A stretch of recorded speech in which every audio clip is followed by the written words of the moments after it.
While the Sony a7S3 doesn't have 8K, I can tell you more about other video modes that the a7S3 has. Let's get into it. Delivering informative capability-based reviews and tutorials on camera gear, filming techniques, and content creation. Hi, I'm Simon, and welcome to The Ordinary Filmmaker. If you're new here, subscribe to get notification of new videos like this one so you don't miss any news. And all the links to everything I talk about in this video, including gear discussed, are placed in the description down below. But before I get into today's topic, just a reminder that I'm still giving away this Canon EF 50mm f1.8 lens. Yes, it's Canon. I know this is a Sony video, but still, if you win, you could always sell it and then use it to buy Sony kit.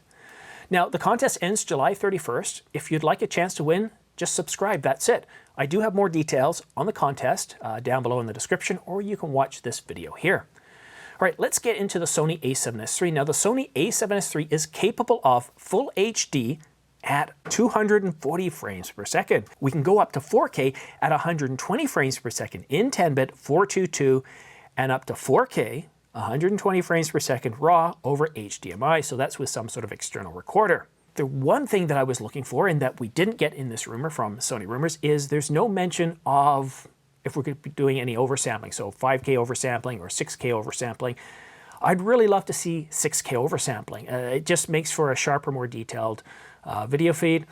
But then again, there might be some other tricks up Sony's sleeve that they might be doing to help get that too. So remember, the end capability is what matters, that detailed 4K. How we get there, I really don't care too much about that. Now let's take a look back at the slide again. We're going to be getting support for UHS 2 cards. It doesn't mention whether we're going to have dual cards or not.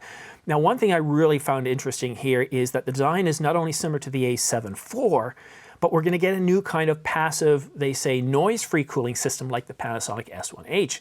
The S1H is not, it doesn't have a noise-free cooling system. You can actually hear that fan as it starts to ramp up under certain conditions.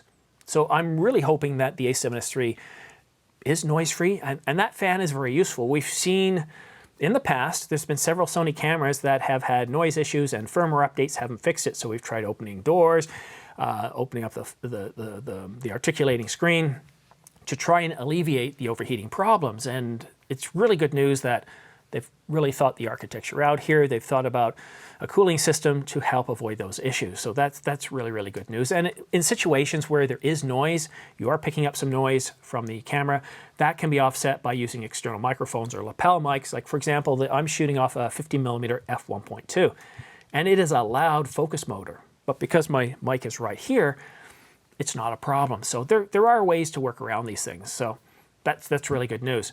Now, in terms of card slots, it doesn't mention whether we're going to have dual SD card slots, but it does mention they're going to be, whatever we're getting, whether it's 1 or 2, will be UHS 2.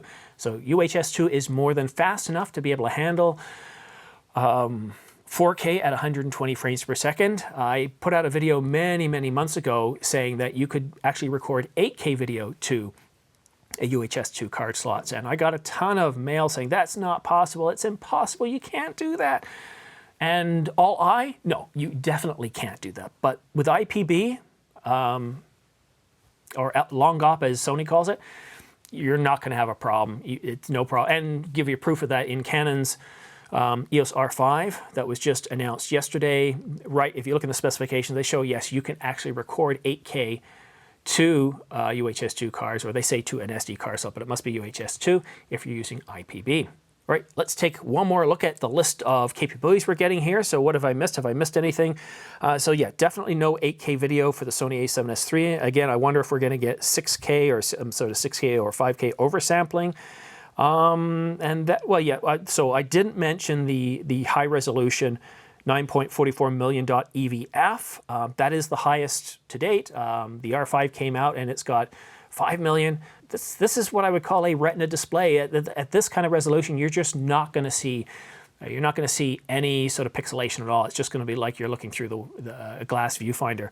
And as far as the official announcement, we're supposed to be getting it later this month, and that kind of fits in the previous rumors from sonyrumors.co. And it also fits in what Tanaka said. I think it was just last month. He was saying that we're going to be getting the Sony a7S3. So this came right from Sony. If you missed that, we're going to be getting the Sony a7S3 this summer. And well, July is definitely this summer. So that's it for now. Thanks so much for watching The Ordinary Filmmaker. We'll see you again soon.